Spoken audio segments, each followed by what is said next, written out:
Terima kasih Anda terus di Mata Najwa di balik pilar konstitusi. Saya masih berbincang dengan Ketua Mahkamah Konstitusi Hamdan Zulfa. Pak Hamdan, tadi kita lihat sekilas perjalanan karir Anda dari mulai asisten dosen ketika itu sampai kemudian sekarang Ketua Mahkamah Konstitusi. Saya ingin tanya masing-masing latar belakang. Anda sempat advokat, bekerja pada kantor pengacara lain sampai kemudian membuat kantor sendiri. Menjadi hakim berhadapan dengan teman-teman sesama advokat. Seberapa itu mengganggu atau seberapa itu membuat Anda terkadang merasa tidak enak dengan mantan bos, mantan anak buah, teman dekat ketika harus mengadili perkaranya? Iya, saya pikir itu justru membantu, memudahkan saya untuk mengatur jalannya sidang dengan baik, karena sudah saling tahu. Justru menjadi advantage begitu ya? Advantage bagi saya. Mereka sudah kenal saya sudah kenal mereka. Tentu mereka sudah saling tahu, sudah saling mengerti begitu. Tidak pernah ada situasi di mana kemudian Anda merasa sungkan dan sebagainya? Tidak pernah. Saya biasa saja karena saya posisinya pada saat ini, pada saat saya mengidangkan perkara, saya hakim konstitusi. Pak Kaligis pernah menjadi bos saya, tapi waktu menjadi pengacara biasa saja menjadi pihak. Dan dia panggil saya dengan yang mulia. Dan itu memang prosedur persidangan, jadi bagi saya biasa saja. Tidak ada yang pernah mengambil kesempatan karena dulu pernah kenal dekat dan sampai sekarang masih berteman akrab misalnya dengan Ketua Mahkamah Konstitusi? Sepanjang pengalaman saya tidak ada. Mereka sangat mengerti posisi saya. Saya tahu kawan-kawan dekat saya banyak, para advokat ini banyak kawan-kawan dekat saya. Dalam Pilpres, rata-rata dari para pihak itu masih kawan-kawan dekat saya pada saat pengacara. Baik pemohon maupun termohon? Pemohon, termohon, dan pihak terkait. Rata-rata kawan. Mereka satu pun, ini jujur, selama saya menjadi hakim, tidak pernah satu pun yang datang berusaha mendekati saya. Tidak ada yang berani? Mungkin juga tidak ada yang berani, tapi mungkin juga mereka tahu posisi saya. Jadi memang sengaja mengambil jarak? Saya pun mengambil jarak begitu. Bagaimana pengalaman Anda sebagai politisi, anggota DPR? Apa penyesuaian terberat yang harus Anda lakukan dari dulunya anggota parlemen dan sekarang menjadi hakim konstitusi? Penyesuaian yang terberat itu adalah mengubah cara bergaul. Menjadi hakim itu berada di sebuah tempat yang harusnya sepi. Tidak boleh banyak bergaul dengan orang. Karena banyak bergaul dengan orang bisa menimbulkan banyak fitnah. Kita lagi bicara-bicara di foto, 3 bulan yang kemudian kawan kita itu mengajukan perkara di sini, suatu saat ditunjukkan nih, dia foto sama dia, pasti dia kong-kalingkong. Jadi itu menimbulkan fitnah, itu saya hindari. Karena itu saya kurangi banyak kemana-mana. Undangan-undangan, acara sosial, keluarga itu pun Anda kurangi? Kalau keluarga tidak saya kurangi, karena itu penting. Tapi acara bertemu dengan teman-teman, ngumpul-ngumpul, itu saya hindari. Kalau selama jadi politisi, justru itu yang dicari.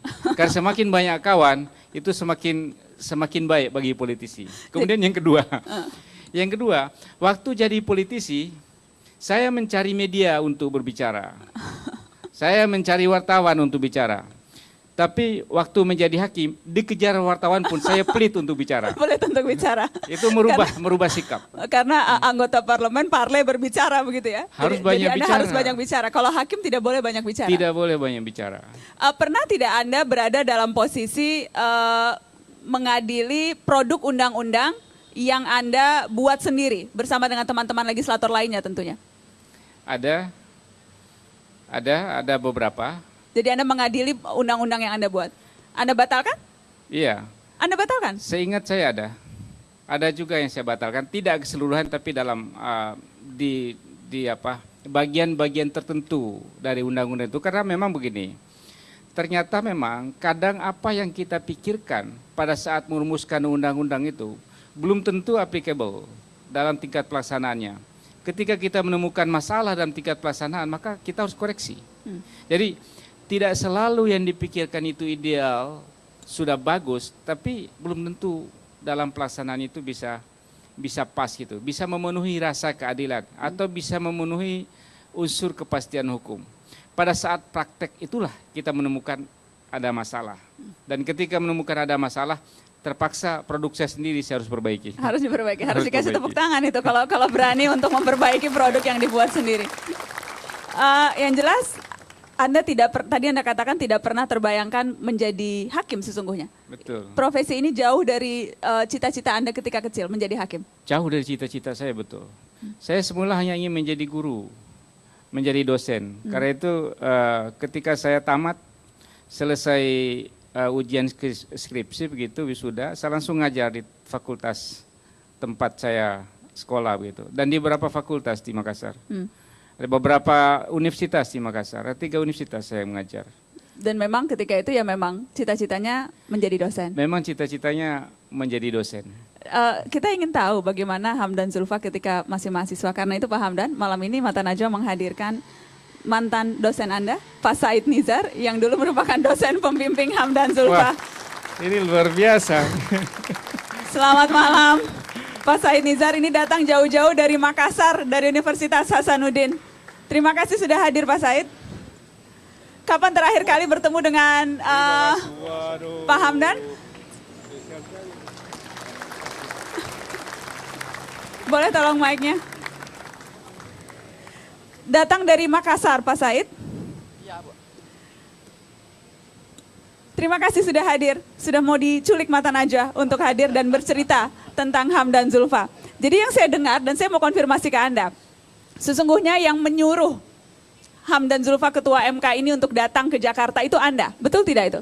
Iya betul itu, karena ada kebiasaan saya waktu di UNHAS, yaitu mahasiswa yang sudah selesai studi, suka ngobrol dengan saya berikan pandangan-pandangan bagaimana cara untuk bisa turut beraktivitas di dalam kehidupan bangsa dan negara ini.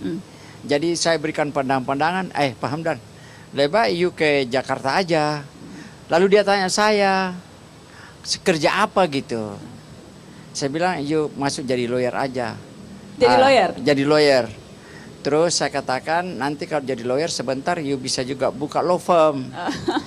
Nanti kalau you buka law firm, saya ikut gitu. Jadi rencananya sebetulnya mau ikut. Jadi rencananya begitu. Saya biaskan macam-macam bahwa you juga bisa jadi negarawan.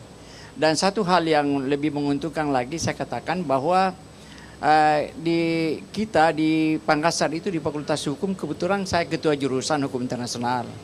Ada kebiasaan kita mengajar hukum internasional dan sekaligus mengajar politik internasional. Sebab ada satu keyakinan bahwa if you study international law without study international politics, then you just get a half picture of international law. Jadi akhirnya kita combine gitu. Jadi saya katakan sama Hamdan, kalau you di sana you bisa berperan lebih positif lagi karena sekaligus you bisa menjadi negarawan yang bagus karena you harus menguasai isu nasional dan sama baiknya dengan isu internasional. Ini yang bicara karena dosen hukum internasional. Pak Hamdan, apa memori Anda terkuat terhadap dosen pembimbing Anda ini? Ada 2 yang luar biasa. Iya. Yang pertama, Pak Said ini pembimbing satu untuk skripsi saya. Saya mengambil masalah hukum humaniter, perlindungan korban perang dalam sistem Hankam Rata. Ya. Pada itu beliau pembimbing, dekan saat itu dekan 1 dan ketua jurusan hukum internasional. Ketika saya selesai, saya langsung menjadi asisten beliau di 3 perguruan tinggi. Saat menjadi asisten, ini Pak, ini harus bikin soal ini mau ujian. Oh Anda aja bikin soal. Jadi saya yang bikin soal. Setelah selesai bikin soal, selesai orang kerja, ini Pak, hasil pekerjaannya anak-anak mahasiswa, oh Anda aja yang berikan penilaian. Jadi semua pekerjaannya dilakukan oleh Anda ya Pak Hamdan? Jadi bagi saya, ini luar biasa. Itu yang pertama. Kemudian yang kedua, ketika beliau suruh saya ke Jakarta, saya ini sudah ada di Jakarta, beliau datang belakangan. Dia cari tempat tinggal saya. Dia temu saya di rumah susun Tanah Abang, dan ayo kita jalan. Kemana? Ayo kita jalan saja. Jalan diantarkan saya di kantor OC Kaligis. Diperkenalkan situ untuk kerja Hari itu juga saya diminta untuk kerja di kantor Kaligis. Jadi yang mendapatkan pekerjaan pertama sebagai lawyer itu dosen pembimbing Pak Said ini ya? Pak Said. Pak Said, luar biasa. Jadi saya tidak pernah menggunakan ijazah dengan cara melamar. Jadi Tidak melamar langsung bawa sendiri dosennya. Pak Said, ingat tidak gaji pertama Pak Hamdan? Kan Anda yang membawakan langsung pekerjaannya. Ya, kalau saya tidak salah itu 150.000 per bulan. Oh, betul ingat ini. Iya, kalau saya 150.000. tidak salah ingat itu. Ya. 150.000 per Tolong bulan. dikoreksi. Kok gaji pengacara tahun 90 itu ya? Atau waktu itu belum menjadi pengacara? 87 asisten. 87 asisten. 150.000 per bulan. Betul. Ketika dulu ya. Kalau gitu saya mau tanya, kalau sekarang?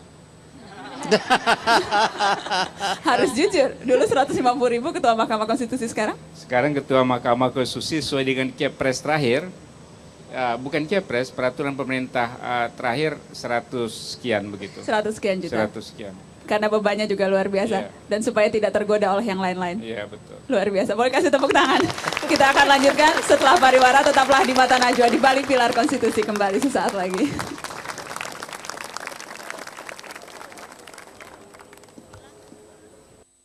Ada rasa-rasa GR sedikit. Ini baru jujur. Walaupun saya merasa, saya tidak pernah merasa tampan begitu, biasa saja.